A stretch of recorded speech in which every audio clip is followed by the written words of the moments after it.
Right, councillors, officers, welcome to the Grounds Environmental Services Committee. I'm very pleased initially to welcome the gentleman that none of you recognise, who is James Stenson, who is our new cemetery manager, replacing Mary Dobbs. I'm pleased to note that he's successfully entered his second week with us. And after having had a brief chat with him, he still seems to be enjoying it. So that's good. So a very warm welcome to Dunstable Town Council and to this committee meeting. Thank you for your welcome. Thank you. Okay. I would just say that James comes to us with some considerable experience dealing with the bereavement. So that will hold him in good stead. And I'm sure he's already been told about our green flag successes, which he will hope to continue. New cemetery and a few other things of worthy note. So thank you very much, and we look forward to so good association with you. Thank you, Councillor. Right, apologies for absence. I understand we've had apologies from Councillor Tamara and Councillor Davis, and our Mayor Sally Kimondo is on the screen, and Councillor Adams and Councillor Trevor Adams as well, please. Apologies. Declarations of interest, usual bit that if you have any declaration at this juncture, Councillor Henderson, yeah, just a declaration of interest in terms of being an allotment holder. Thank you. And if members have an interest or to see an interest later on, then let me know at that time. Public question time. I understand there are no public questions, so we can move straight into the minutes of the meeting of the 10th of November. Can I sign that as a true copy? Yes. So, defers on that one. Okay.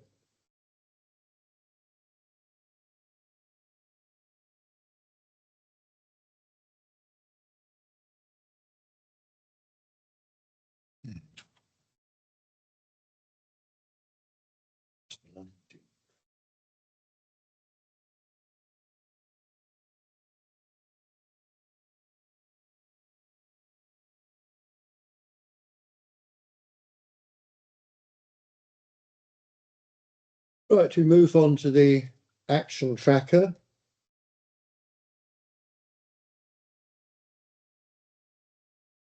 Right, first of all, we've got the looking at allotments at each recreation ground.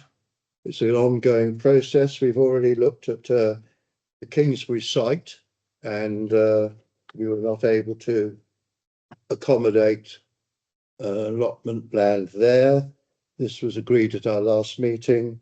We have also looked at Brewers Hill, but that hasn't yet come to committee. So we'll be looking at Brewers Hill next time round.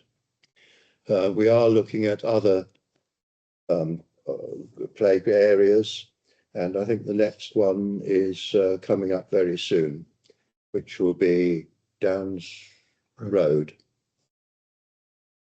Okay, any comments on that? No. Right, the second one, sorting and gritting. The long and the short of that is that Central Beds Council is not really in a position to help us, but we asked to make a decision at the bottom of this. Members are asked to consider how they wish to proceed. That is either close the action, accept that no further progress can be made, or the council further lobby CBC and its members to improve pavement gritting in the town centre. Comments from colleagues? Councillor Atwell, Woodrow. quick query on this, because I understood the current position on it was John has written to CBC and tried to get their engagement, and I know it's a struggle for you, but I think you eventually got into contact with somebody. Wasn't it a lady that was using? Did anything come of that? Yes, Chair. I spoke to the CBC officers in 2024, the end of 2024, and at that time they had indicated that they would be looking to review all their sorting and gritting arrangements, and in particular their partnership working with town and parish councils and with any volunteers that were supporting them. That review doesn't seem to have come forth, and more recently they've actually now withdrawn the ton bag of salt that they were giving to each town and parish council once a month over a 3-month period. Not that a ton of salt would go very far in Dunstable when compared to a small village or a parish.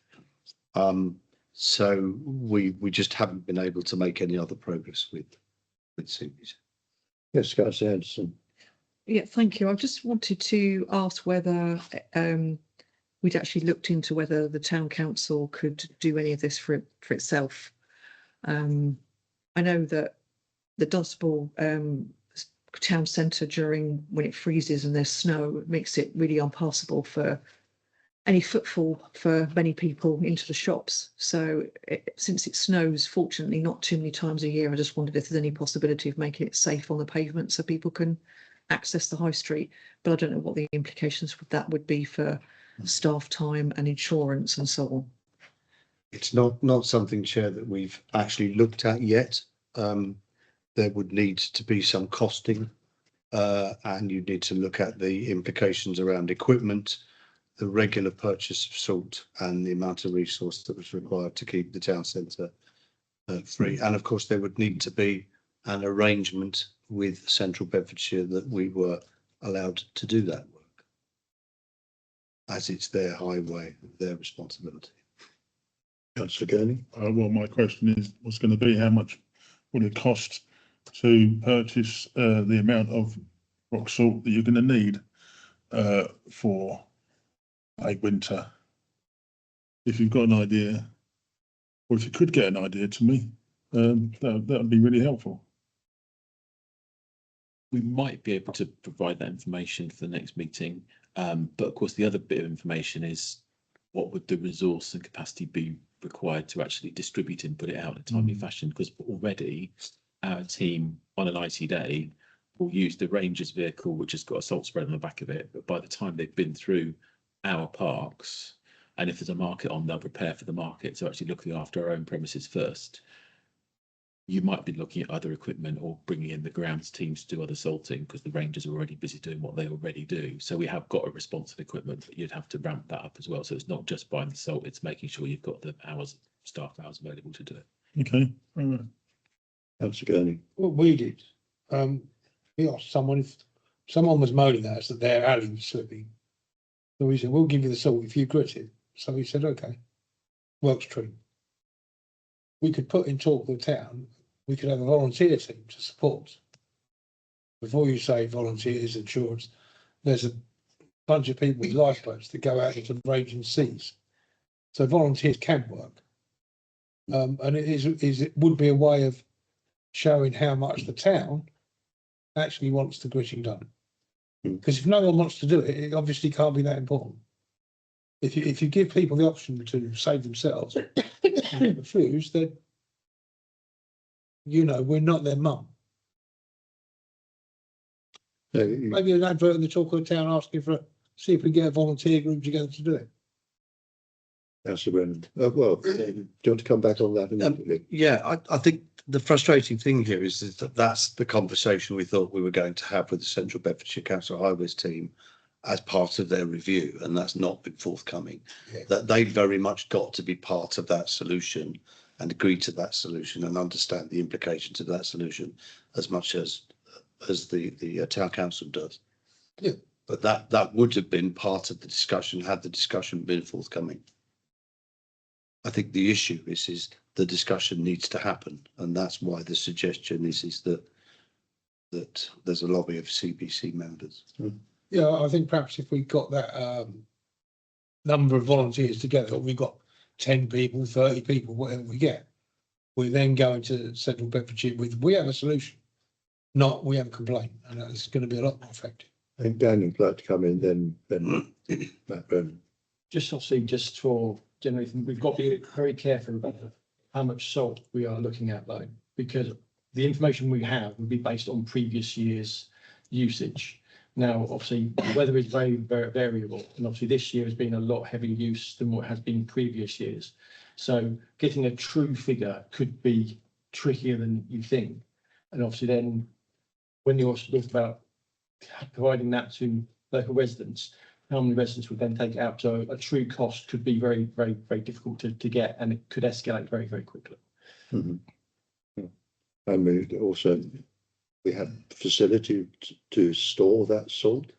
You probably need a fair amount of sort of volume you're talking about, sort of thing. So, and you probably store it in bags. We buy it in bags for easy handling. Now, on that volume, you're looking at loose salt, which again, from a storage capacity would be very, very difficult. Councillor Brennan. It would be remiss of me not to mention the complaints that I've had from residents about gritting it. I know that it's a CBC issue, but I would echo the points that if there is something that we can do, I think that we should be looking into that. And the main areas of complaint that I had were High Street North, West Street, the main crossroads in the centre of town, and outside Asda near the bus lane. So I feel like the response that I got from CBC at the time when I raised these complaints was that though they have a duty to look after the highways, that doesn't necessarily mean they have a duty to ice the pavements, which isn't really good enough for me, because we need to be making sure that the town is safe for people to use. And if we're trying to get people into the town, it's no good like always screaming about people coming into town, and then if they do, they fall over and hurt themselves because it's too icy. So I feel like we should look into it and see what we can do in those high traffic areas, especially if we're doing it anyway in areas of the market.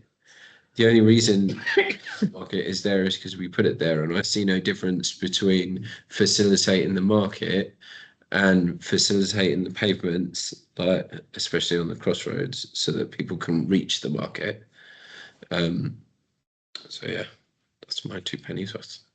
I think your 2 pennies worth of suggesting we do continue to try and pursue this matter with central beds.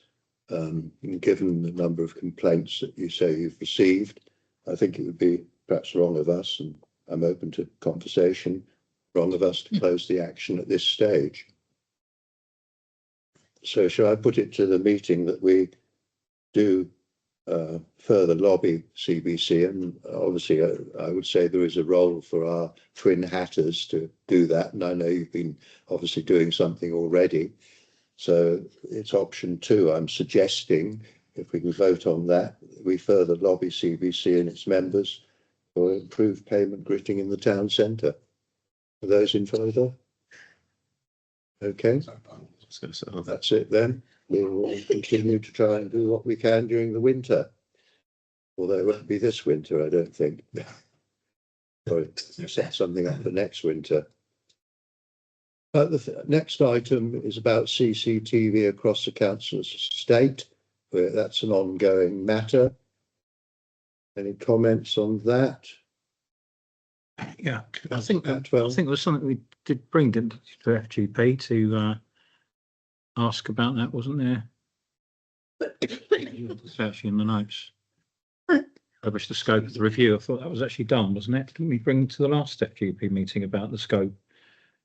No, I think we put it on hold for 2 things. So grounds were going to look at the specific issues around ASB and grounds and CCTV, and then FGP are going to look at the whole picture for the council and CCTV. So we're going to do the grounds bit first, and the grounds bit is slightly on hold pending the presenting issues of ASB at the moment around the cemetery.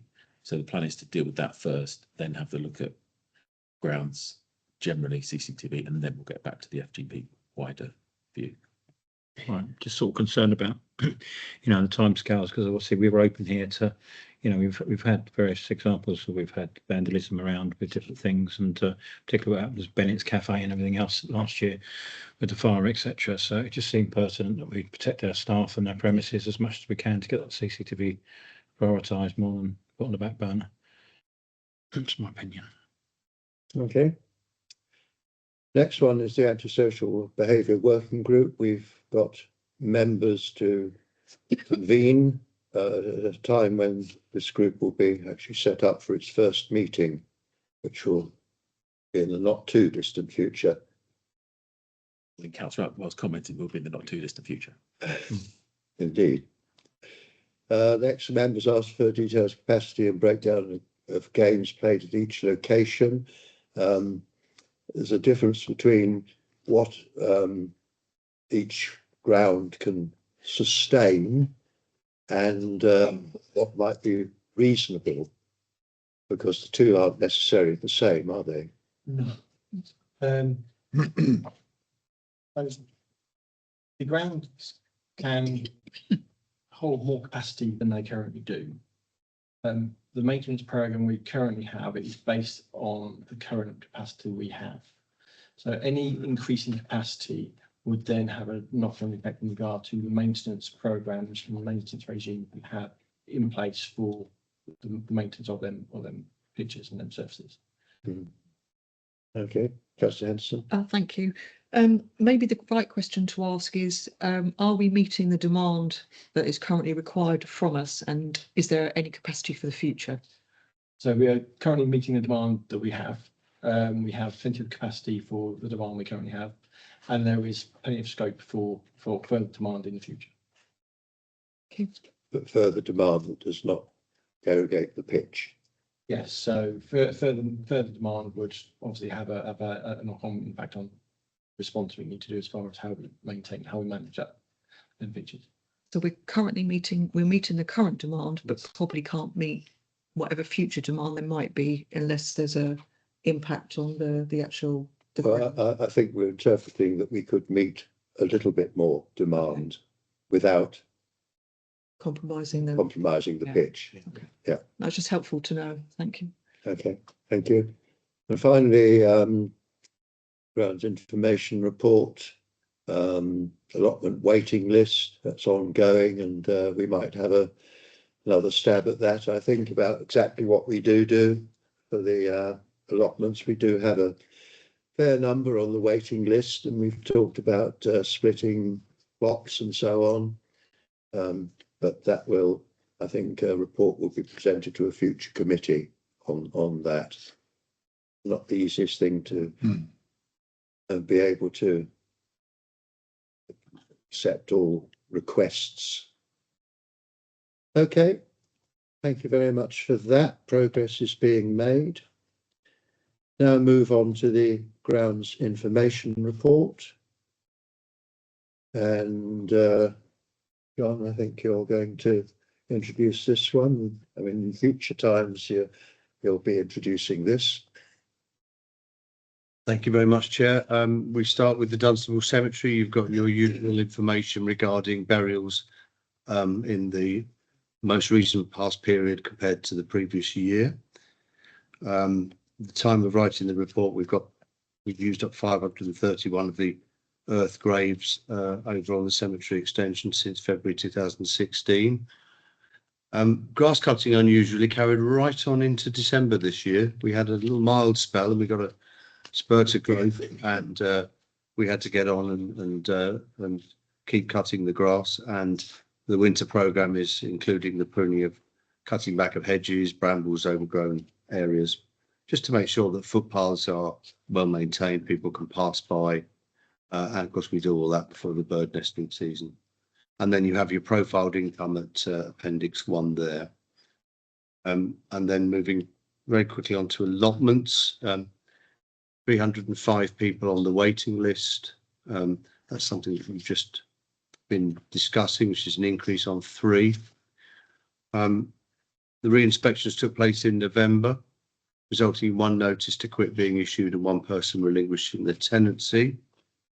The next full inspection is due in April, but of course the invoices are going out at the moment, and that tends to be a trigger for some people deciding that they don't want to continue.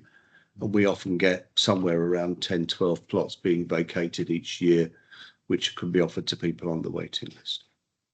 And just to say there that we've identified a small overgrown area up at Meadway, tucked away in the corner where we might be able to create as many as 2 additional half plots. The grounds team have included that in their winter work as well. So we're trying to maximise the use of the land as best we can. Happy to take any questions before the. Any comments on that section? Question. Councillor Brennan? The report says that it's 3 people since the last report to the committee, but the waiting list data says 11 added to the list since last report, and the totals are the same. So the total is 305.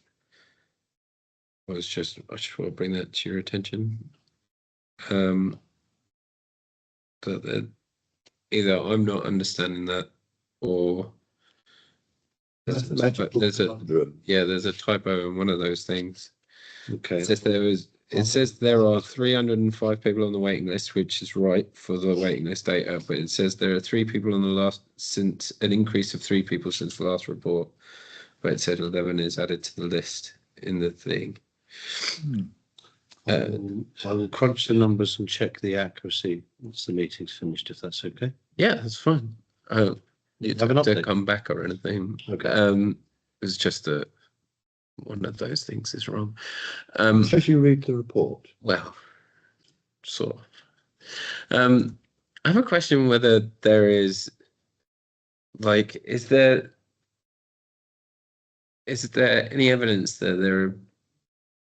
I think I would just like to understand the whole scheme better, but I guess I can wait for the report that was within the action tracker. There's going to be a report on this that we go through it, right?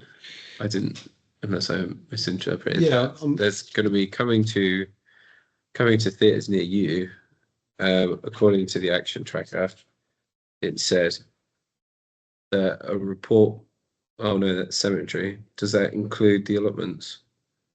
Doesn't include the allotments. Yeah, so the action tracker suggests, Chair, that you're going to get a report in the future about managing the waiting list. And without wishing to preempt that report, there are probably a couple of things which are integral to managing the waiting list, just to give you a bit of a heads up. The first one is regular inspections. Yeah. So that if people are not looking after their allotments, then there's an opportunity for us to challenge that. And that can create more turnover. There's contacting people on a regular basis to make sure that they wish to stay on the list, because people put themselves down the list, move away, change their minds, decide not to bother, and that can help you manage the waiting list as well. And then, of course, the other one is splitting plots down into halves and quarters. Quarters is starting to get a bit small, but it might satisfy some people. So there might be a place for that as well. And those are the sorts of things I would expect you to have information on when that report comes forward, if that's helpful. It is, yeah, thanks. Okay.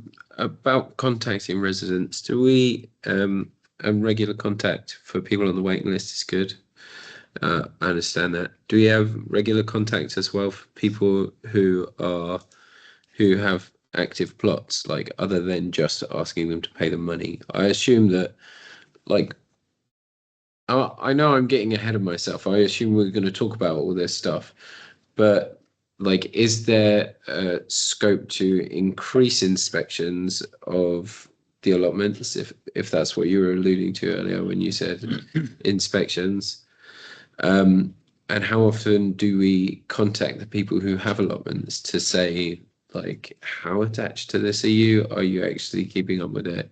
So there are 2 or 3 inspections a year, subject to the available resources to actually do that. It can be a lengthy process because it isn't just one visit.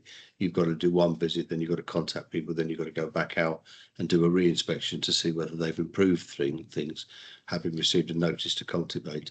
But of course, you can only contact those people who are not cultivating their allotments sufficiently against the criteria that you set, I think, in 2024, when we reaffirmed the tenancy agreement and gave a clear indication of the percentage of the area of land that they should be cultivating. Sure. So you have to measure that. There are also periods in the year where it isn't appropriate to inspect. So you wouldn't normally undertake inspections much past the end of October, early November. and then you would start again until the spring, because there's not a lot of cultivation going on in the winter. In fact, it can be dangerous to cultivate in the winter in terms of damage to the, not dangerous, sorry, in terms of damage to the soil that you can do. So there is a quiet period as well. So it's how many inspections you can fit in with the resources that you've got in that short window of opportunity from spring through to autumn. But all that information will be forthcoming to you when, no doubt, this report comes forward. Really, thanks. Okay. Right, if we move on to recreation grounds, Daniel, I think we're taking this section. Thank you, Chair. So at the end of November, the council received its quarterly pay area and equipment inspection report. That report identified there was no high risk items identified within the report, and 8 medium risk items were identified. 99% of all play equipment was rated as low or very low risk. The medium risk items that were identified were damage to surfaces, worn parts, and self-closing gate issues. The self-closing gates have been delayed due to contractor availability, so working with the contractor to rectify that as soon as possible. The sports areas and general maintenance. Grass cutting is now finished for the season, and we've moved on to the winter maintenance program, which includes lifting tree canopies, trimming hedges and shrubs, edging of pathways, and clearing of allotment spaces. There have been 43 football matches since played across all sites, 22 being youth fixtures and 21 of senior fixtures. The breakdown is Bennett's had 6 games, Kingsbury football pitches had 13 fixtures, Ridgeway Avenue had 10 fixtures, Peter Newton had 11 fixtures, and Downside had 3 fixtures. We're currently reviewing tree maintenance works identified in the 25-26 risk management tree survey. This work is due to be completed by the end of March 2026. 2 large mature trees, one in Grove House Gardens and one in Brewers Hill Recreation Ground, will be removed as part of this work following stress testing analysis for stability and safety. The town rangers have completed 27 internal job requests, 18 external requests, and are continuing their rotation through the boards. Throughout this period of cold weather, the town rangers have been monitoring conditions and applying road salt as needed on town council owned footpaths and roadways, and supported by the wider grounds team. In the town centre we're currently in the process of plugging up the rain gardens and starting on the winter programme in Priory Gardens. Thank you. There's been a comment about the pie chart, the high risk and the low risk. The colours seem to be very close to each other, and a quick look might look as though there's a lot of high risk.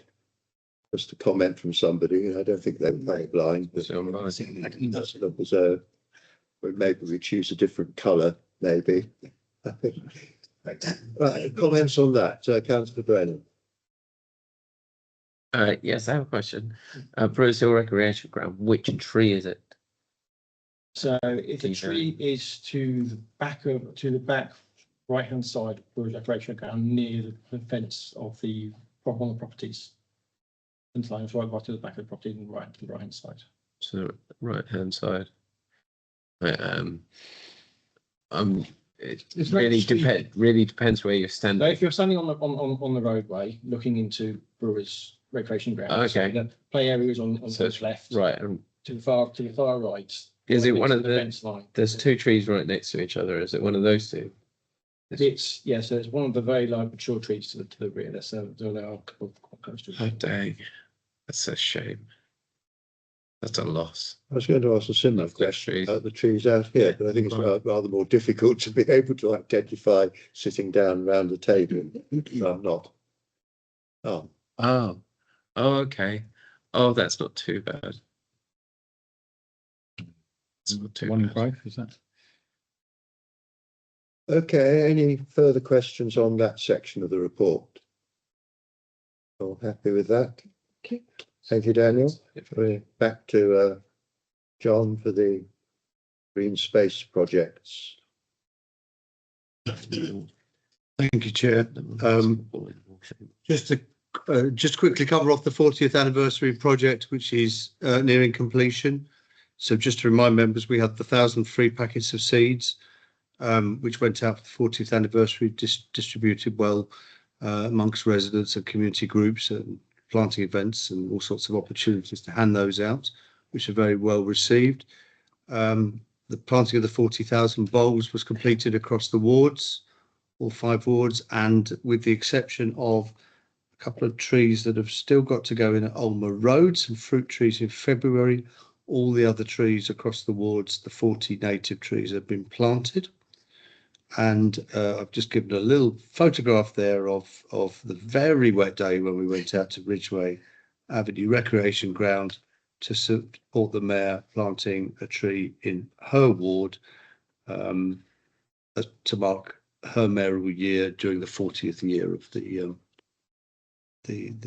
council's anniversary, 40th year. So that project has been well received. I think it's worth just noting there. Members asked that we engage with the public on that project. 250, more than 250 children from local schools participated in that project, and over 50 trainees from the local college to help plant the bulbs and the trees. So I think that's a really good piece of work, and a credit to Kathy and the grounds team for really pulling that work together and making that happen. It's a brilliant legacy as well, isn't it? For, you know, Well, I think we're all looking forward to spring and seeing the bulbs spring up all over the place. Now, I'm certainly very pleased to take part, I think, in a couple of the tree planting. And I know Councillor Atwell, we were both at Mentmore. I know other councillors also, I think Robert and Wendy also have been involved.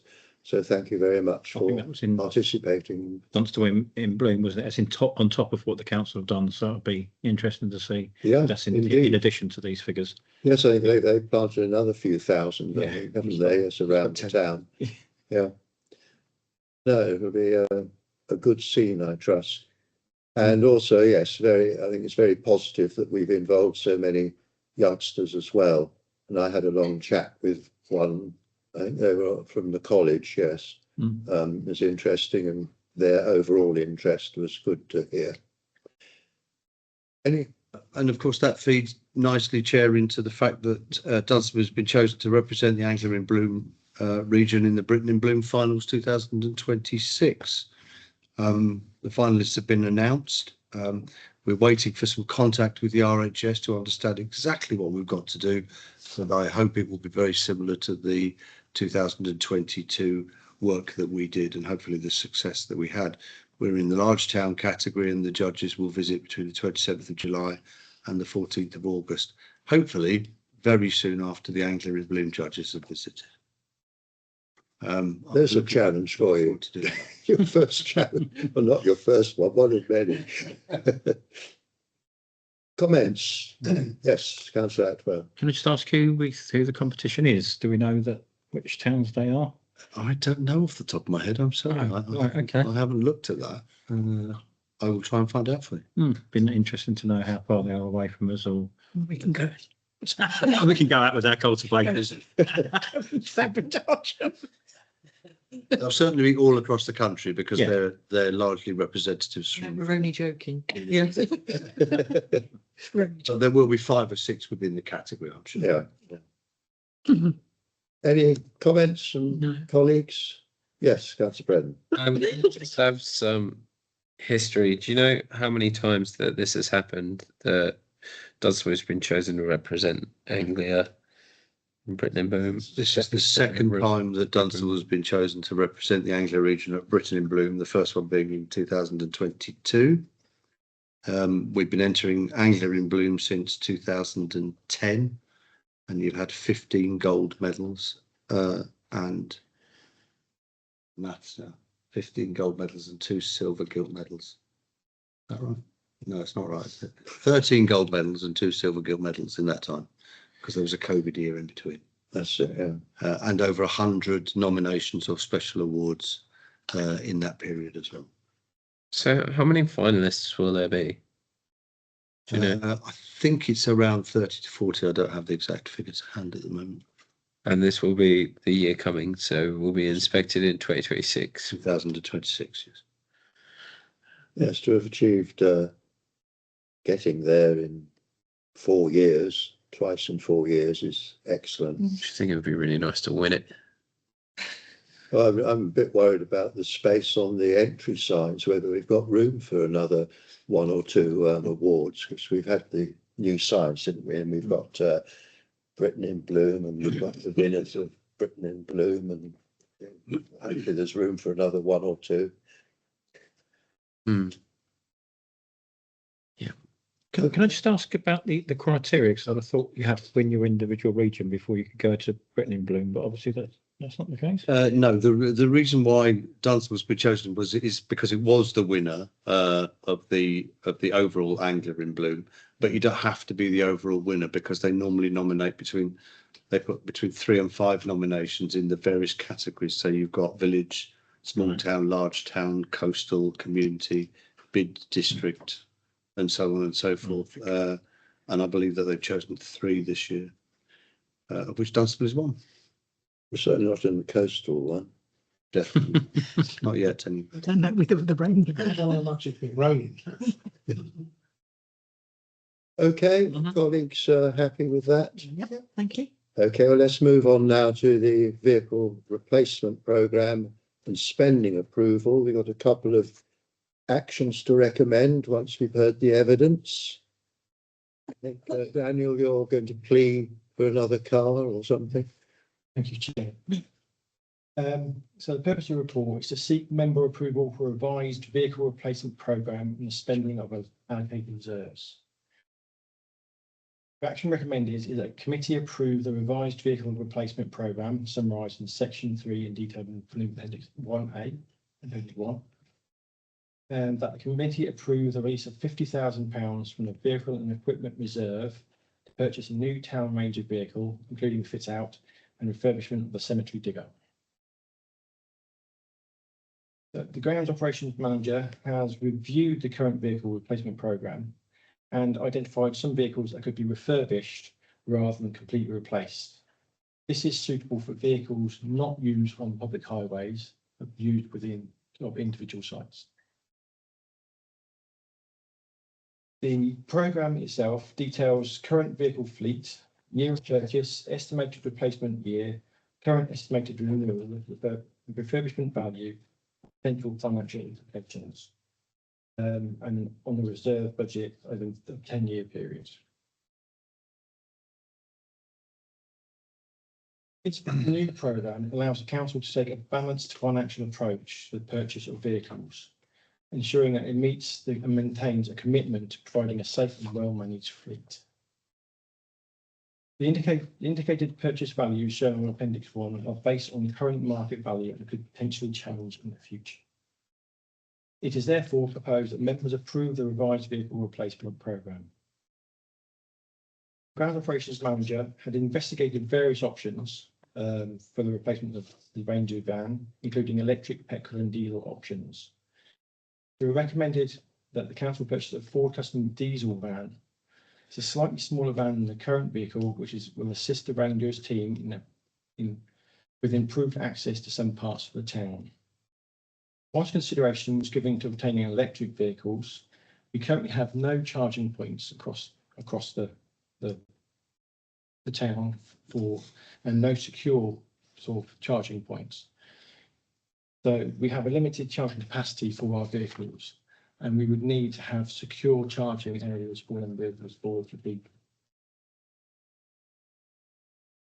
These quotations have been obtained for the supply of the Ford Custom diesel van. Lowest quotation of £28,275. In addition to this, there's an estimated further cost of £6,725, giving a total of £35. That would include vehicle and fit out. The 2025-26 programme also identifies the need to refurbish the cemetery digger at a maximum cost of £15,000, subject to obtaining 3 quotations. It's therefore proposed that members approve the release of £50,000 from the vehicle and equipment reserve, the town ranger vehicle and cemetery digger. The current balance of the reserve is £65,822. £50,000 from the reserve would leave a balance of £15,822. Draft budget presented to the committee includes an allocation of £60,000 for 26-27 financial year. This is an £8,000 shortfall in the programme. However, the balance of the funded identified above can roll over forward to make up the shortfall. This budget profile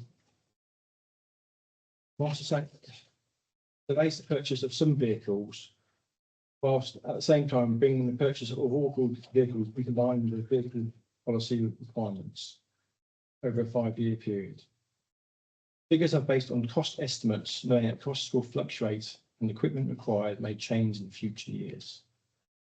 The revised vehicle replacement programme supports the council's corporate priorities to improve the organisational management, efficiency and environmental sustainability of the council, and improve the development and provision of green and open spaces in the town. Thank you. Well, colleagues have the advantage of Appendix 1, looking at the replacement or refurbishment over the next few years. I suppose the first question one always asks when the budget is going to be reduced to something like 15,000 is that going to be enough to meet unforeseen matters? But if members are convinced with the evidence as to carrying that over and what we're putting into the budget for the next year, financial year, then we can see that we are able to move forward in a reasonably financial confidence. Colleagues, comments? I have a question. Councillor Brennan? So I have a question about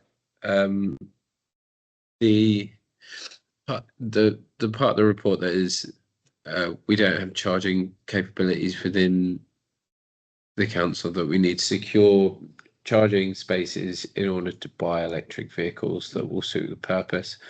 Looking forward in the plan, like 26, 27 doesn't seem like those purchases that are within the plan would suit electric vehicles anyway. It's like a tractor. I'm not 100% sure, but they don't seem to be like viable electric vehicle purchases. But moving on to like 27, 28, 29, we've got vans again that by that time will be, I think, like buying electric vehicles would probably be suitable at that point. So what I'm saying is, at this point, do we need to be looking at providing those electric charging points for vehicles if we know that in 27 and 28 we're going to be looking at replacing 5 or 6 vans? So if it's the council's view in order to move forward in regard to having electric vehicles, then obviously we would have to look at putting in an infrastructure in place to be able to charge them vehicles sort of efficiently, effectively and securely. So that would be something we'd have to look for over the next few years in order for that to then be a successful option for vehicle replacement or electric vehicles.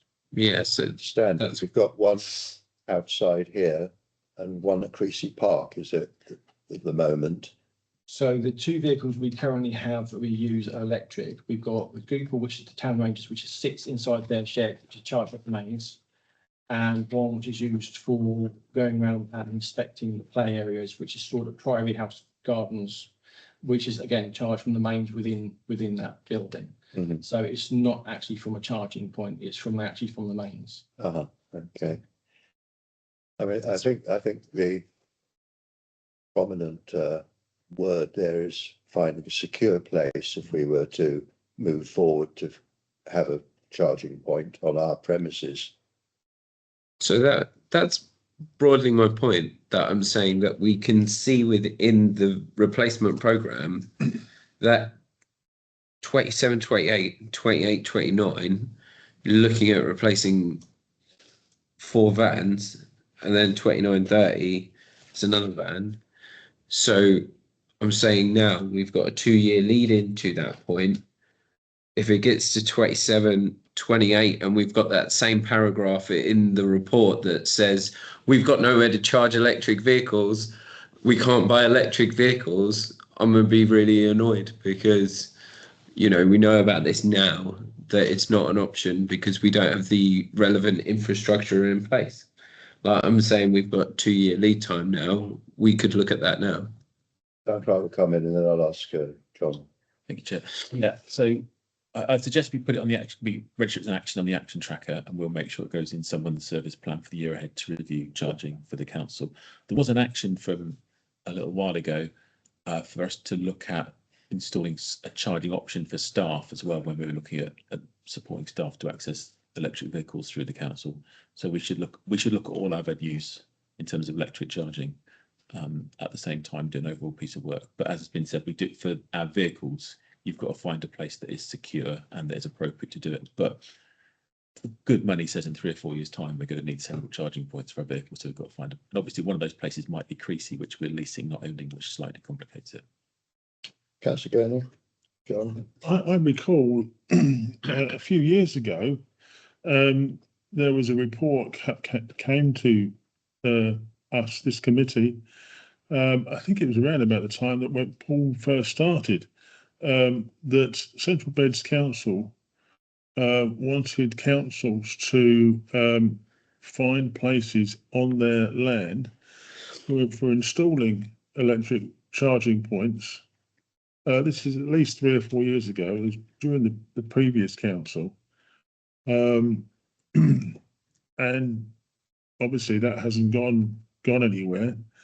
I don't think Central Beds have been doing anything. You know, there's a charging point at Priory View. There's 2 points, one of them's firmly not working. And of course they've got charging points in car parks. But I mean, I can't remember the date, it's at least 3 years ago that this report came up. And obviously we haven't been doing anything, or CBC at least have been pushing that point. Because there's lots of other things I mentioned about charging points. There's lots of schemes. There's been schemes where they want to get residential charging where it can go across the lead can go across the pavement. So there are lots of all these ongoing schemes that Central Beds keep putting out. I know it came to us 3 or 4 years ago. Yeah, so I was here then, and I remember. Yeah. We gave CBC quite a detailed list of options for places that you could use for electric charging. Their criteria weren't great for us because it had to be places that were available 24/7, and quite a lot of our venues, like the cemetery car park, we closed and youth guard forced to close. I'm not sure here it quite worked. I can't remember why. Probably because of the restrictions on the land, because it's scheduled monument. So as part of that particular project, they then put the charging points that are in a downside, which are just on the edge of our property, but on the other side, because we couldn't keep the gate open 24/7 in the car park side. But we allowed them to go over our land to install it. So we helped as much as we could. So to be fair to CBC, their officer, whose name has left my head for the moment, is really good on this and is really active. And we do have occasional correspondence. So he's always looking for funding, always looking for opportunities. And I remember one bid went in and we didn't get what we wanted, but other things happened around the town. So CBC they might not have lots of money for it, but they are always looking really hard to find opportunities to develop them. So we'd certainly work with CBC again to see if there is anything they could do with us. I know Councillor Bater was charging her car on one of those points the other day, downside. Yes. So they are in place and working, but it's very difficult when most of our land, as I say, is restricted for some of the time. We haven't got lots of options that CBC probably have other locations that are better suited. Any further comments before we go to the recommendations? Yes, Yeah, I was just going to say, it's a bit like catch-22 situation, really, isn't it? That you don't need charging points if you haven't got electric vehicles. You don't need electric vehicles if you haven't got any charging points. So it's all a timing thing, really. But you know, I guess that you have to do it as a progressional thing. And if we were to do that, we would just put in charging points as per what we decided to purchasing electric vehicles, so we just one or two and then gradually ramp up as the vehicle stock gradually goes across to electric. But as far as secure environments are concerned, we have got Creasy Depot, so I guess that is a secure environment. This would be the first place to be looked at if it's where we store the equipment as well. So it'd be the most obvious of it all. But,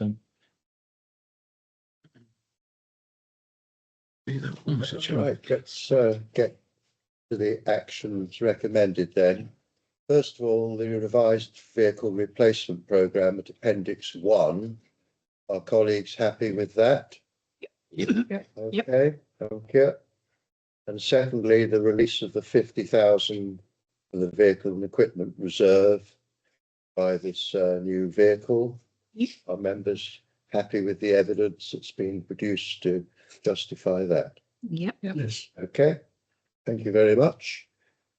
You may now go ahead and buy a new vehicle. Right, fiddle around with this.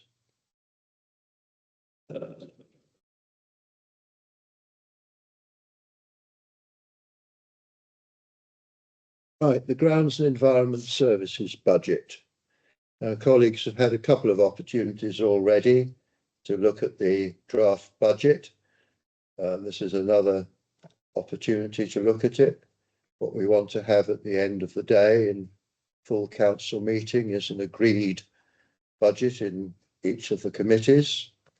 A bit late to change things at that juncture. So where are we now then?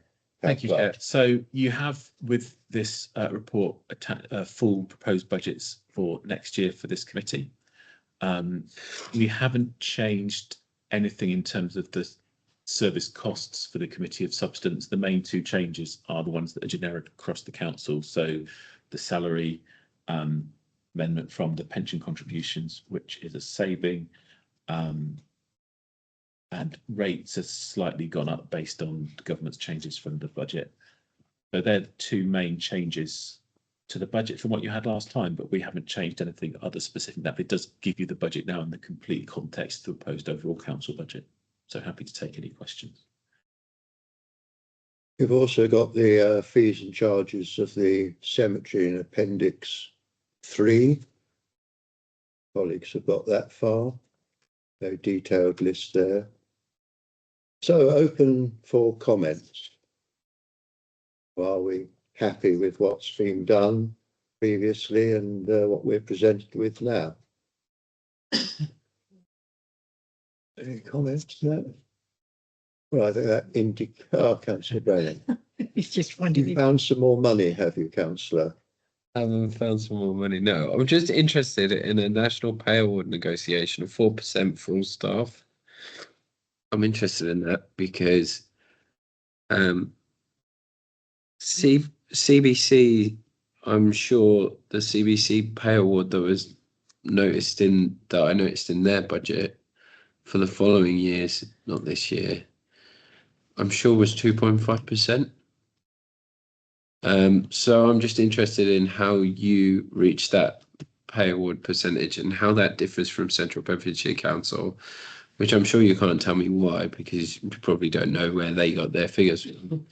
I know that yours is set by an external body that we are linked to. So any ideas?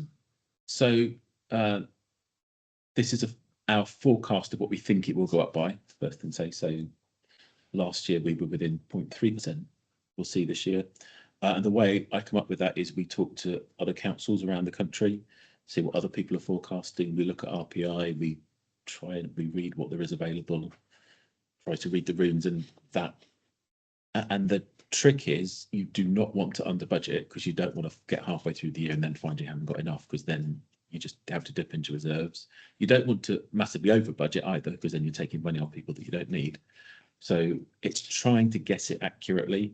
So having talked to various other people and being fairly well in sync with other comparative councils, my proposal is that we budget 4%. Obviously, if it's too much, then that money's in the bank and we can use it next year for something else.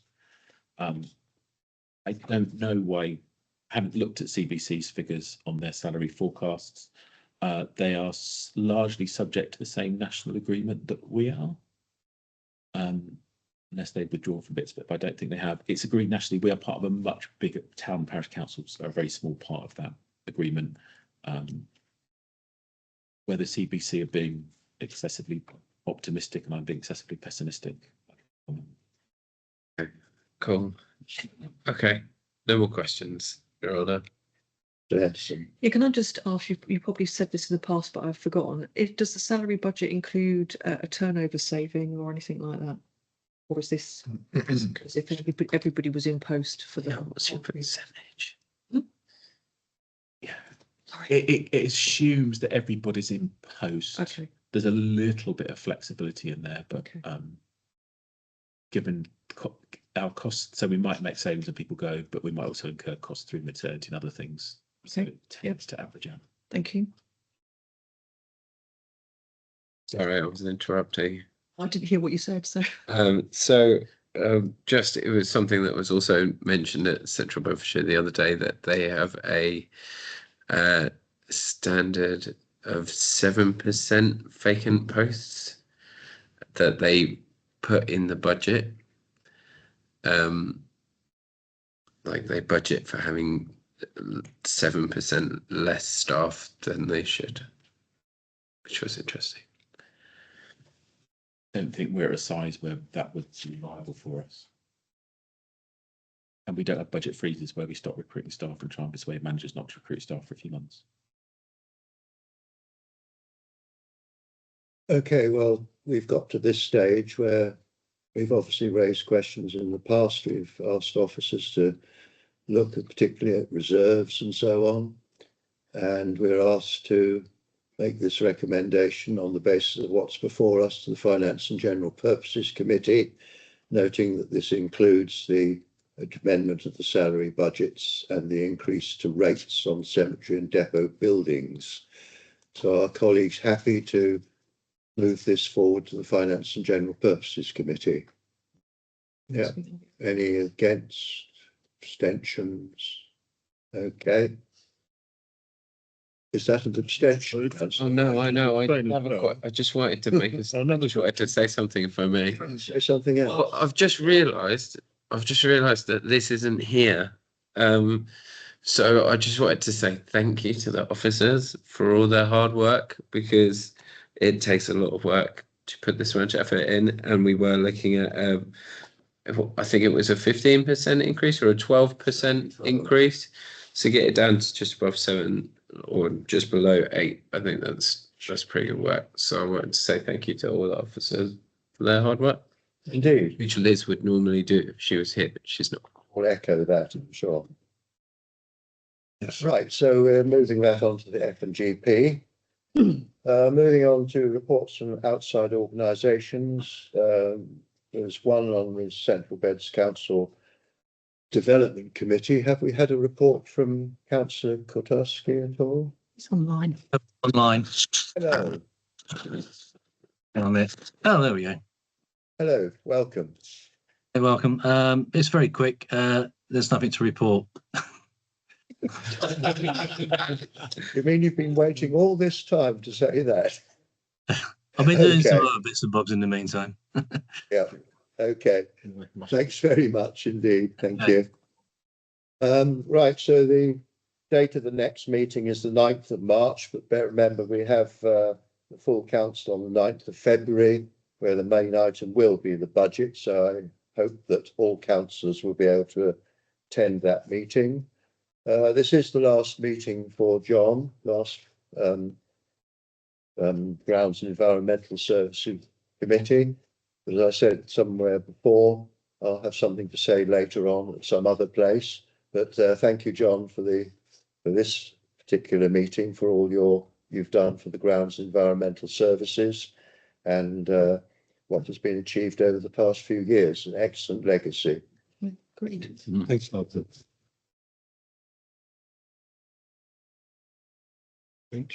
So that concludes the meeting. Sorry.